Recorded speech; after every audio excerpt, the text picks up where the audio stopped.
Hello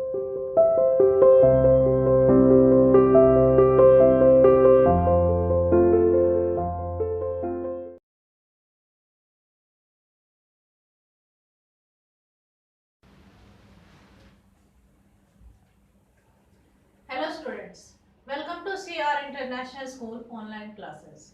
आते हैं बेटा फिर दोबारा अपने chapter number 10, the boy who became king. ठीक है, एक लड़का जो कि राजा बना। आपने स्टोरी पढ़ी है बेटा, बहुत ही इजी है, बस इसमें थोड़े से कैरेक्टर ज़्यादा है।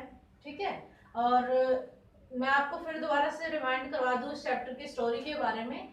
यूथर पेंड्रागन नाम के इंग्लैंड के एक राजा थे। उनका बेटा अर्थर, जिसको मर्लिन नाम का एक जादूगर उठाकर ले गया था। किसके पास?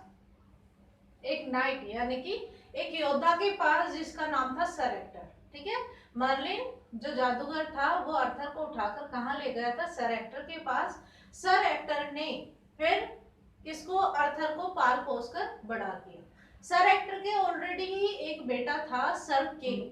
ठीक है, और फिर बाद में उनका दूसरा बेटा अर्थर हो जाता है, उनके दो बेटे हो जाते हैं। वहां दूसरी ओर यूथर पेंड्रागन की डेथ हो जाती है, बट उनकी गद्दी पर बैठने वाला कोई भी नहीं होता है। इसलिए जो आपस की जो आस पड़ोस के जितने भी योद्धा थे, उनकी आपस में लड़ाई होती रहती है कि उस सिंहासन पर कौन बैठेगा। इस बात का निश्चय करना मुश्किल हो जाता है। तब मर्लिन इस बात की घोषणा करता है, वो डिक्लेयर करता है कि एक चमत्कार होगा। ठीक है, एक चमत्कार होगा जिससे इंग्लैंड के नए राजा उत्पन्न होंगे। इंग्लैंड के नए राजा हमारे सामने प्रस्तुत हो जाएंगे। और फिर उसके बाद धीरे धीरे वो घटना होती है कि लोहे का जो वो होता है एनविल, उसमें से तलवार निकाल देता है अर्थर। और फिर आर्क बिशप यानी कि जो महान जो धर्माध्यक्ष थे, जो मुख्य जो धर्माधिकारी थे, वो इस बात की घोषणा कर देते हैं कि अर्थर ही इंग्लैंड का नया राजा बने। ठीक है बेटा, इससे रिलेटेड वर्ड मीनिंग हमने की है। वर्ड मीनिंग आपको अच्छे से लर्न करनी है। आज हम आते हैं अपने क्वेश्चन आंसर्स पर। ठीक है बेटा, जिसमें आपका फर्स्ट क्वेश्चन है, हु वाज अर्थर्स फादर।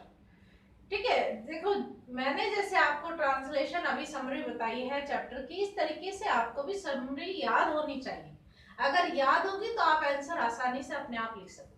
ठीक है, हु वाज अर्थर्स फादर, अर्थर के पिताजी कौन थे? यूथर पेंड्रागन। ठीक है, सबसे फर्स्ट की बात हो रही है। फादर की बात करें तो हम यूथर पेंड्रागन ही थे। सर एक्टर तो नाम से फादर थे। ठीक है, बट बर्थ किन्होंने दिया? यूथर पेंड्रागन ने। ओके बेटा, यूथर पेंड्रागन कौन थे? इंग्लैंड के राजा थे। Okay, second question is, why did Merlin take away Arthur from his parents. Merlin जो कि एक मैजिशियन था, वो अर्थर के माता पिताजी के वहां से अर्थर को क्यों उठा लाया था? क्या रीजन था, क्यों उठाकर लाया था वो?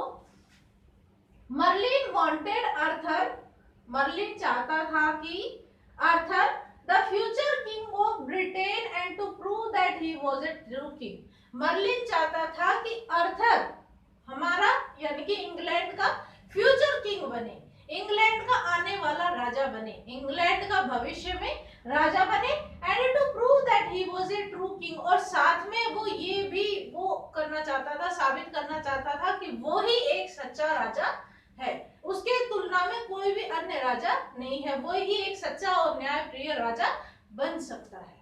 ठीक है, third question is, where did Arthur grow up. Arthur कहाँ पला बड़ा? Who did he grow up as. Yes बेटा, अपना थर्ड क्वेश्चन जो मैं बता रही थी, where did Arthur grow up, Arthur कहाँ पला बड़ा था? Who did he grow up as, और साथ में वो किस रूप में यानी कि किस रूप में वह बड़ा हुआ था? तो इसका आंसर है बेटा, Arthur grew up in the house of a knight. ठीक है, नाइट मतलब मैंने बताया था योद्धा होता है। अर्थर पला बड़ा कहाँ पर? एक योद्धा के घर में, कॉल्ड सर एक्टर, जिनका नाम क्या था, जिनको क्या कहते थे? Sir actor. ठीक है, सर एक्टर नाम का एक योद्धा था, उनके घर में पला बड़ा था कौन? Arthur. He grew up as the son of Sir Ector, वो सन ऑफ सर एक्टर यानी कि सर एक्टर के बेटे के रूप में बड़ा हुआ था। ओके बेटा,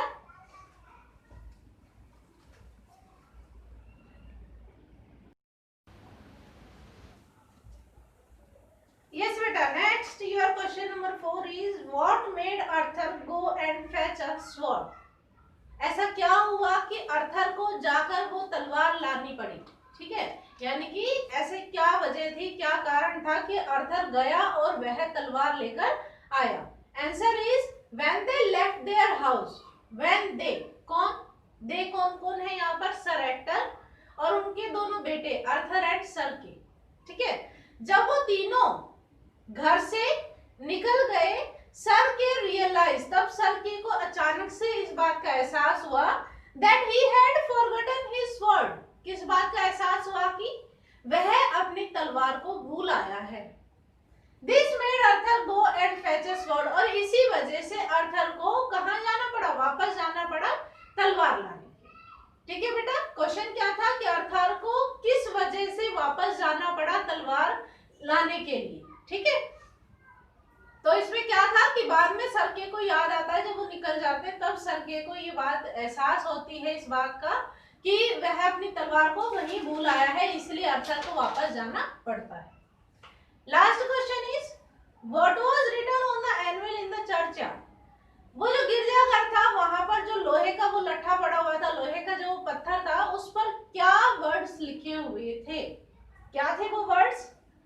Whoever pulls this sword out of the stone is the true king of England. क्या लिखा हुआ था? जो भी कोई इस तलवार को यहां से निकालेगा वो ही इंग्लैंड का सच्चा राजा होगा. ठीक है, ये वर्ड्स उस तलवार पर लिखे हुए थे. ओके बेटा, right this question answer in your fair notebook in beautiful handwriting and learn it also. अभी लर्न हो जाएंगे आपको अच्छे से, क्योंकि कुछ तो मैंने ओरली आपको बताए हैं और कुछ आप लिखेंगे तो आपको तुरंत लर्न हो जाएंगे. ओके बेटा, थैंक यू.